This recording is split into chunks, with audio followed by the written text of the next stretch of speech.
ஜனத்துக்கும் மிகுந்த சந்தோஷத்தை கொடுக்கும்படியாய் பயத்தை மனுக்குலத்தை விட்டு நீக்கும்படியாக பிறந்த இயேசு கிறிஸ்துவின் நாமத்தில் வாழ்த்துகள். சங்கீதம் 64 அதிகாரத்தில் ராகத்தலைவனுக்கு ஒப்புவிக்கப்பட்ட தாவீதின் சங்கீதம் என்கிற முன்னுரையிலே சங்கீதம் எழுதப்பட்டிருக்கிறதை நாம் பார்க்கிறோம். தேவனே, என் விண்ணப்பத்தில் என் சத்தத்தை கேட்டருளும், என் சத்ருவால் வரும் பயத்தை நீக்கி என் பிராணனை காத்தருளும் என்று சொல்லி இங்கே சங்கீதக்காரனாகிய தாவீது ஜெபிக்கிறதை பார்க்கிறோம். சத்ருவினால் வரும் பயம், சத்ருவினால் வருகிற பயத்தை நீக்கி என் பிராணனை காத்தருளும். இது ஒவ்வொரு ஆண்டவரை பின்பற்றுகிற பிள்ளைகளும் ஆண்டவரை ஏற்றுக்கொண்ட பிள்ளைகளும் கட்டாயம் ஜெபிக்க வேண்டிய ஒரு ஜெபமாக இது காணப்படுகிறது.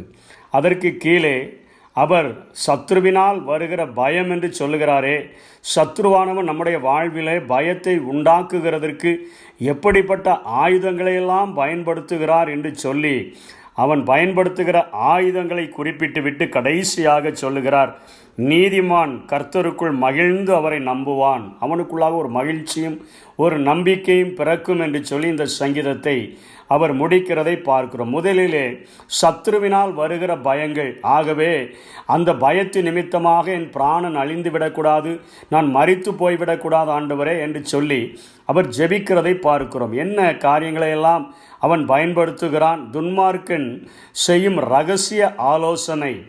அவன் ஆண்டவருடைய பிள்ளைகளை இன்றைக்கு தாவீதினுடைய நாட்களிலே அது துன்மார்க்கன் என்பது துன்மார்க்கமாய் அவருக்கு விரோதமாய் வாழ்ந்த ஜனங்கள் இன்றைக்கு சத்ருவானவனை குறிக்கக்கூடியதாக இருக்கிறது, சத்ருவாகிய சாத்தானை குறிக்கக்கூடியதாக இருக்கிறது. துன்மார்க்கன் செய்யும் இரகசிய ஆலோசனைகள், பிசாசை குறித்து வேதத்தில் எழுதியிருக்கிறது. அவன் எவனை விழுங்கலாமோ என்று சொல்லி சுற்றி வகை தேடி திரியக்கூடியவனாக இருக்கிறான். அந்த அவன் எப்படியாகிலும் அழித்துவிட வேண்டும் என்று நினைக்கிற இரகசிய ஆலோசனை, அக்கிரமக்காரன் கலகம் பண்ணுகிறவனாக திடீரென்று சமாதானமாக இருக்கிற இடத்திலே ஒரு பெரிய கலகத்தை உண்டு பண்ணிவிடக்கூடியவனாக தன்னுடைய நாவை பட்டயத்தை போல கூர்மையாக்கி அவன் கசப்பான வார்த்தைகளினால் தன்னுடைய அம்புகளை நாணேற்றி அவன் எய்யக்கூடியவனாக இருக்கிறான்.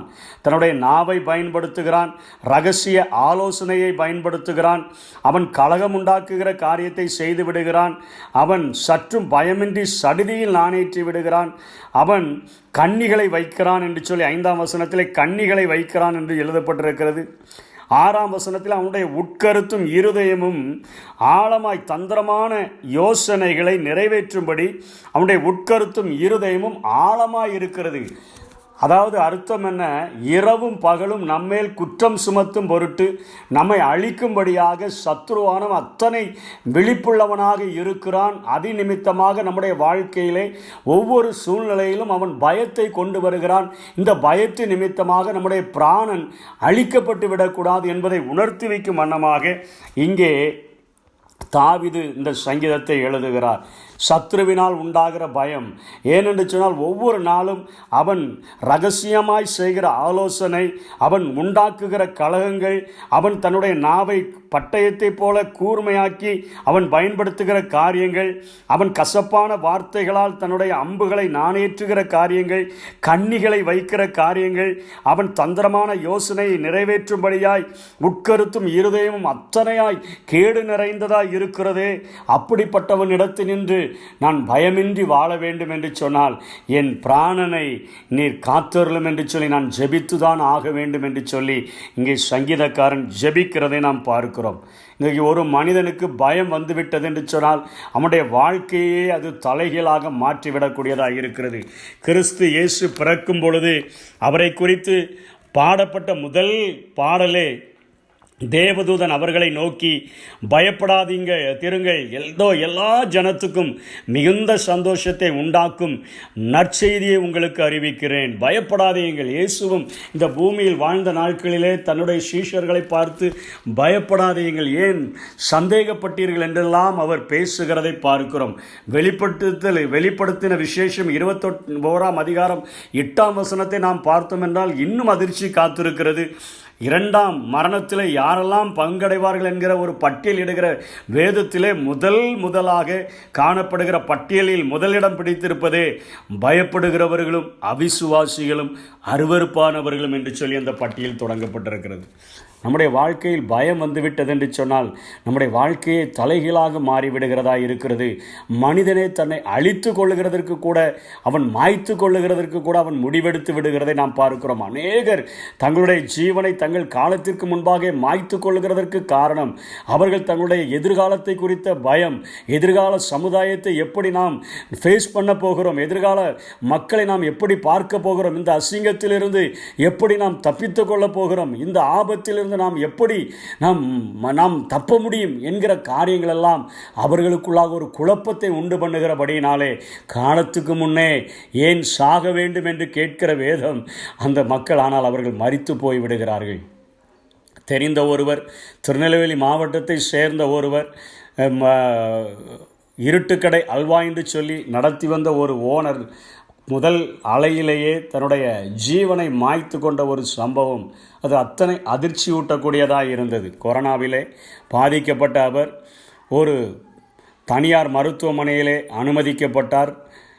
சிறு வயதிலிருந்தே அந்த இருட்டுக்கடை அல்வா என்று சொல்லி கேள்விப்பட்ட அந்த காரியங்கள் இன்றைக்கும் திருநெல்வேலி மாவட்டத்தை சேர்ந்தவர்களுக்கு அந்த பெயர் தெரியாமல் இருக்கார். அத்தனையாய் ஃபேமஸாக இருந்த அந்த ஸ்வீட் கடையை நடத்தின ஓனர் அவ்வளோ பெரிய கோடீஸ்வரன்.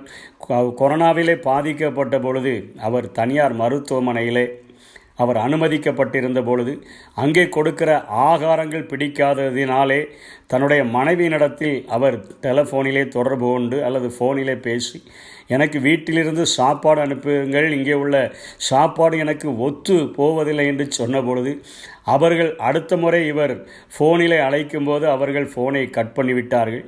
தன்னுடைய பிள்ளைகளுக்கும் பேர குழந்தைகளுக்கும் என்று மாறி மாறி அவர் அழைத்தும் எல்லா விதமான ஃபோன்களும் ஆஃப் பண்ணப்பட்டதினாலே அவருக்குள்ளாக ஒரு மிகப்பெரிய ஒரு பயம் சூழ்ந்தவராக, கொரோனா வந்துவிட்டபடினாலே நாம் இங்கே மரித்து விடுவோமோ, இல்லை என்று சொன்னால் வெளியே வந்தாலும் நாம் இப்படி தான் இந்த சமுதாயத்தில் ஒதுக்கப்பட்டு விடுவோம் போல, இவ்வளவு கோடிகளை சம்பாதித்தும் கூட என்னுடைய குடும்பத்தில் ஒருவாய் சோறு தருகிறதற்கு கூட அவர்கள் இத்தனையாய் பயந்து விட்டார்களே என்கிற அந்த பயத்தின் மிகுதியினால் எதிர்காலத்தை எதிர்நோக்க தைரியம் இல்லாதவராக, தன்னுடைய குடும்பத்தை இனிமேல் எப்படி பார்க்க போகிறோம், எப்படி சந்திக்க போகிறோம் என்கிற துணிச்சலை இழந்தவராக அவர் தங்கியிருந்த அறையிலே தூக்கு மாட்டி தன்னுடைய ஜீவனை மாய்த்து கொண்டார் அந்த கோடீஸ்வரன் என்று சொல்லி செய்தியை படிக்கும்பொழுது அத்தனை ஒரு அதிர்ச்சியாக இருந்தது. சத்துருவானவன் இன்றைக்கும் தன்னுடைய ஆயுதங்களை மனிதர்களுக்கு விரோதமாக அவன் இப்படித்தான் பயன்படுத்தி கொண்டே இருக்கிறான். சத்ருவினால் வருகிற பயம், அவன் நம்முடைய வாழ்க்கையில் பயத்தை கொண்டு வந்து விட்டான் என்று சொன்னால் நம்மை நிச்சயமாக அவன் அழித்து விட முடியும். ஆனால் அதற்கு கீழாக சங்கீதக்காரனாகிய தாவீது அதில் தப்பித்து கொள்கிறதற்கான அருமையான வழியை சொல்லுகிறார் 7ஆம் வசனத்திலே. ஆனாலும் தேவன் அவர்கள் மேல் அம்புகளை எய்வார், சடுதியாய் அவர்கள் காயப்படுவார்கள். சத்துரு வெள்ளம் போல வரும்பொழுது நமக்காக கொடியேற்றுகிற ஒரு ஆண்டவர் இருக்கிறார் என்கிற ஒரு சத்தியத்தை தெரியவில்லை என்று சொன்னால் நாம் பயத்திற்கு நாம் சாம்பலாய் மாறி போய்விடுவோம். பயத்தின் ஆயுதத்திற்கு நாம் அழிந்து விடுவோம். ஆனால் இங்கே ஒரு அருமையான வசனத்தை தாவீது சொல்லிக் கொடுக்கிறார். சடுதியாய் அவர்கள் காயப்படுவார்கள், தேவன் அவர்கள் மேல் அம்புகளை எய்வார். இன்றைக்கு சத்துரு வெள்ளம் போல வரும் பொழுது அவன் எத்தனை ஆலோசனைகளை, எத்தனை திட்டங்களை, எத்தனை ஆயுதங்களை நமக்கு விரோதமாக அவன் உபயோகித்தாலும் அவைகள் எல்லாவற்றினின்றும் ஜெயிப்பதற்கு நம்முடைய ஆண்டவர் நமக்கு உதவி செய்வார் என்பதை இங்கே கற்றுக் கொடுத்து விட்டு கடைசியாக சொல்லி முடிக்கிறார். எல்லா மனுஷரும் பயந்து தேவனுடைய செயலை அறிவித்து அவர்கள் கிரியையை உணர்ந்து கொள்வார்கள். நீதிமான் கர்த்தருக்குள் மகிழ்ந்து அவரை நம்புவான். 8ஆம் வசனத்திலே அவர்கள் தள்ளப்பட்டு கீழே விழும்படி அவர்கள் நாவுகளே அவர்களை கெடுக்கும், அவர்களை காண்கிற யாவரும் ஓடி போவார்கள். இப்படி அநேக தீங்குகளை செய்கிற மனிதர்களை ஆண்டவர் தண்டிக்கும் பொழுது நீதிமான் களி கூறுவான் என்று எழுதப்பட்டிருக்கிறது. ஆண்டவர் கொடுக்கிற தண்டனை நிமித்தமாக அல்ல, அந்த கேடுகளை செய்கிற மனிதர்கள், அந்த அழிவை உண்டு பண்ண வேண்டும் என்று நினைக்கிற மனிதர்கள், பயத்தை உண்டாக்க வேண்டும் என்று நினைக்கிற மனிதர்கள் தண்டிக்கப்படும் பொழுது அவர்களோடு கூட சேர்ந்த மனிதர்கள் அவர்கள் பயமுறுத்தப்படுகிறார்கள் கர்த்தரால். அதை பார்த்து கொண்டிருக்கிற அல்லது அறிந்த ஜனங்களும், ஓ ஆண்டவர் இன்றைக்கு தண்டிக்கிற ஒரு ஆண்டவராய் இருக்கிறார், தெய்வம் நின்று கொள்ளும் என்றுதான் கேள்விப்பட்டோம், ஆனால் இவர் சடுதியாய் அம்புகளை எய்து அவர்களை கலங்கடிக்க பண்ணுகிறாரே என்கிற ஒரு பயம் மற்றவர்களுக்கும் அந்த செய்தியை அறிந்தவர்களுக்கும் உண்டாகும் பொழுது அவர்கள் அந்த காரியத்தை துணிந்து செய்யாதபடி அவர்கள் நிறுத்தி விடுகிறபடியினாலே குற்றங்கள் குறைக்கப்படுகிறது, பாவங்கள் குறைக்கப்படுகிறது.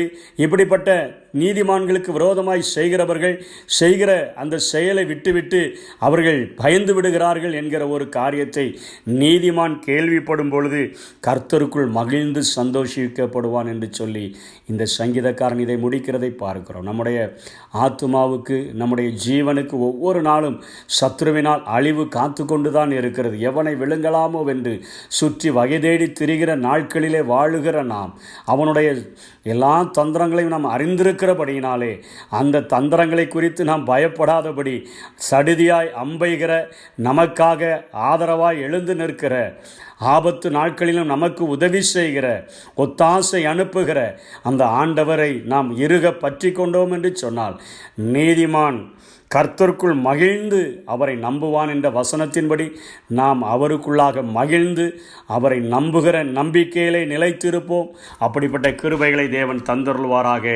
ஆமென். உதவி செய்கிறார், பலன் தருகிறார், ஒவ்வொரு நாளும் கூட வருகிறார், ஒவ்வொரு நாளும் கூட வருகிறார்.